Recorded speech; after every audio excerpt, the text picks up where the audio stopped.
Okay, this is part 2 of the 2011 question 1 orthographic projection question. So what we're going to do now is we're going to draw the end view. We have drawn our elevation, we have our plan, we have divided up the semicircle in plan, or the semi-cylinder in plan, and we have our 45-degree line which will be able to carry our lines across and up into our elevation, into our end view.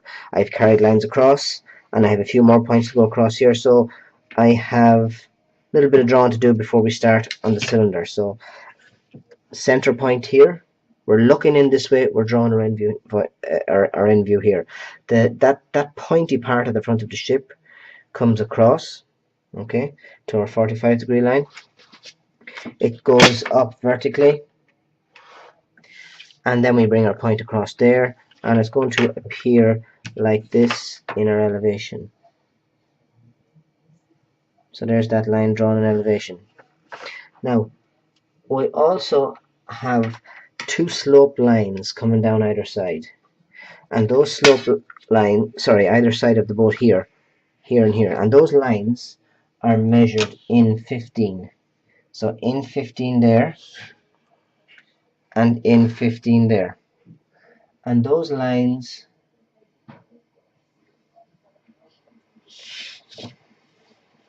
go from there, from that point there to there, and from here to here. Okay, so what that leaves us with as we're looking in our end view is this shape here, and I'm going to heavy it in just so it is a little bit clearer.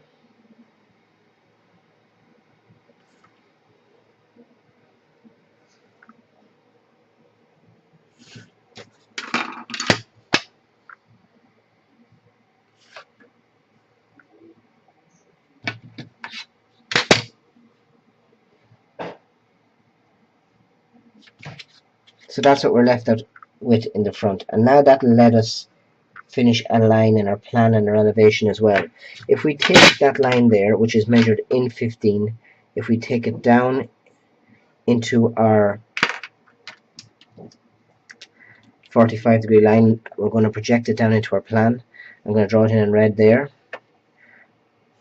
and there, and if we carry that line across in plan, okay, now it cuts there, and if we carry that line across in plan, it cuts on the same point on the other side. If I carry that line vertically, and I'm a little bit inaccurate there, there's a little bit of inaccuracy there. If I carry that line up there, so I've gone down, I've gone across, and I'm carrying that line up. Okay, carrying that line up that way. That gives me the point in the elevation where that line runs to. Okay, that gives me my slope, the point of that cut intersects that slope line there and here. Okay, now the only other thing we need to do there is here, this is going to be shown, that line there is going to be shown as hidden detail underneath the base of our boat.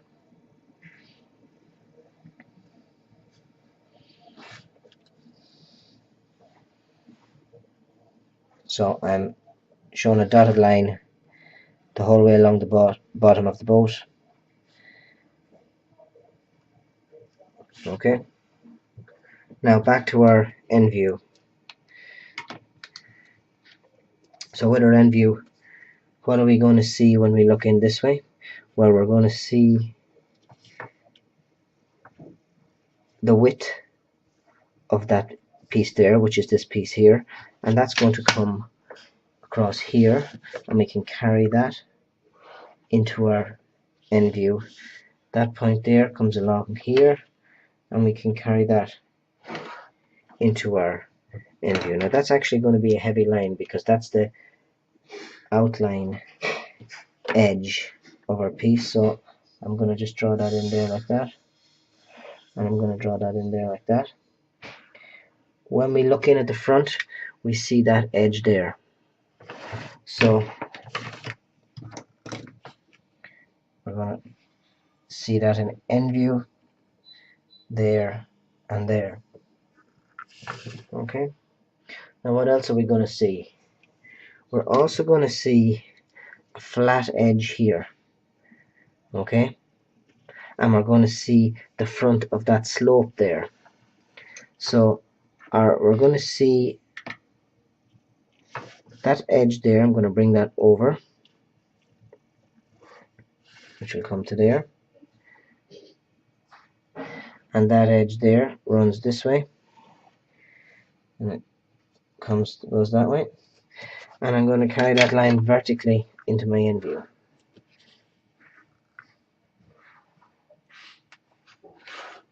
Okay.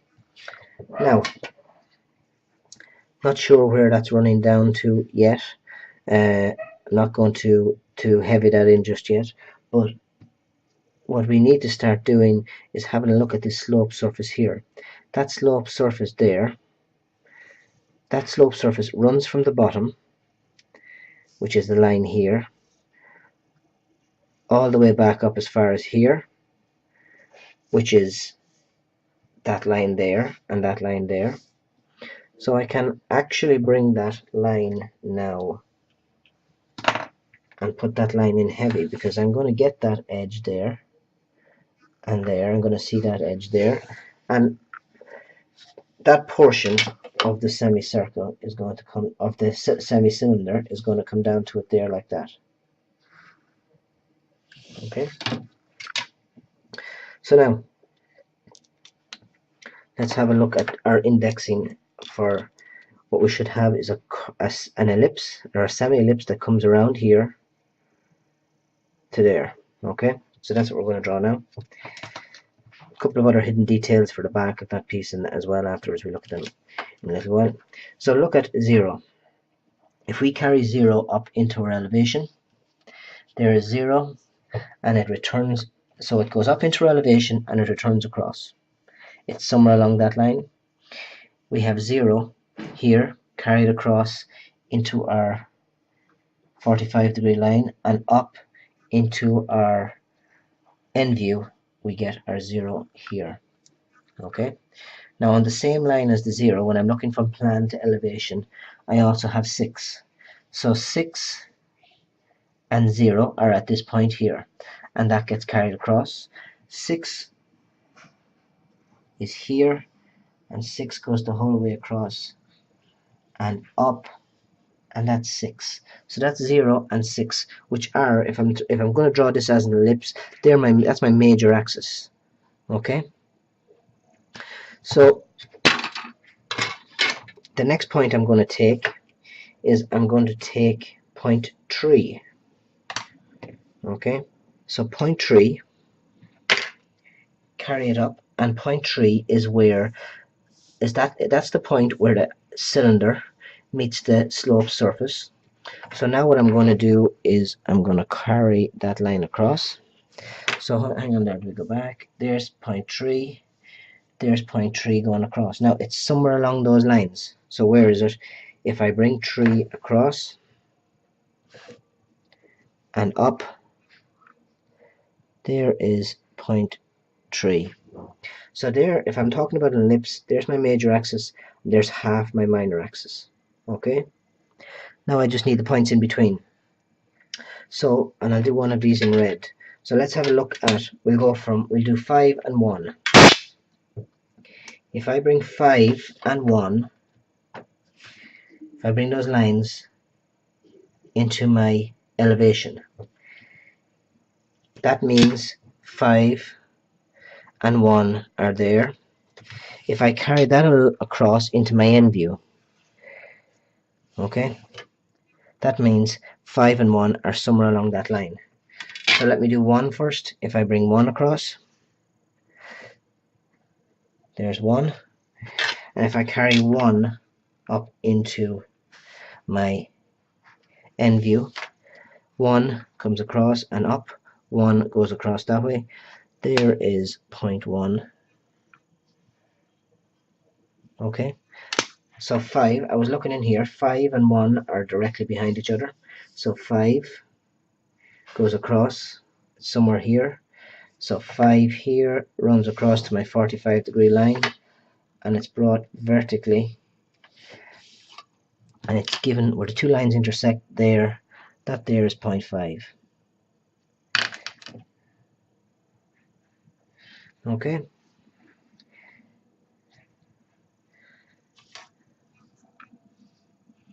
My next points are 4 and 2, and 4 and 2, I'll go back to doing this in pencil, 4 and 2 are directly behind each other. So I carry 4 and 2 up into my elevation, where it cuts the surface there. That there is 4 and 2. So now I bring that line across into my end view. It's somewhere along that line there is the position of 4 and 2. So now here is 2, bring it over, bring it up. Here is 4, here is 2, that's the position of 2, where the two lines cross.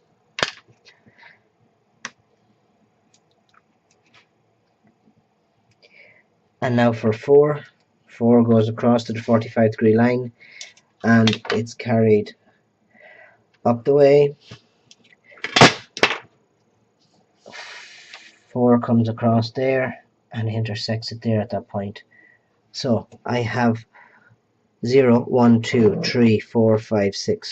I have the points to form my where the semi-cylinder cuts the slope surface. Okay, so I'll draw it in as lightly as I can first, and then I can heavy it in afterwards.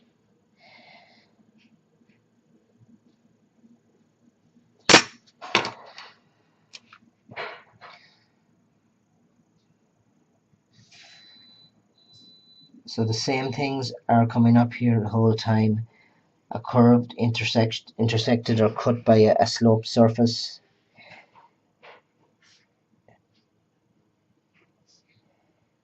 We need to be careful with our light and heavy lines when we're drawn. So my end view, if I'm looking in the direction of arrow B, okay, that edge there is behind everything, so that will appear here as a hidden line, a dotted line. Those lines there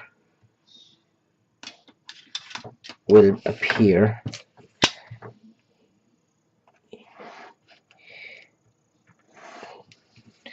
in behind there as hidden.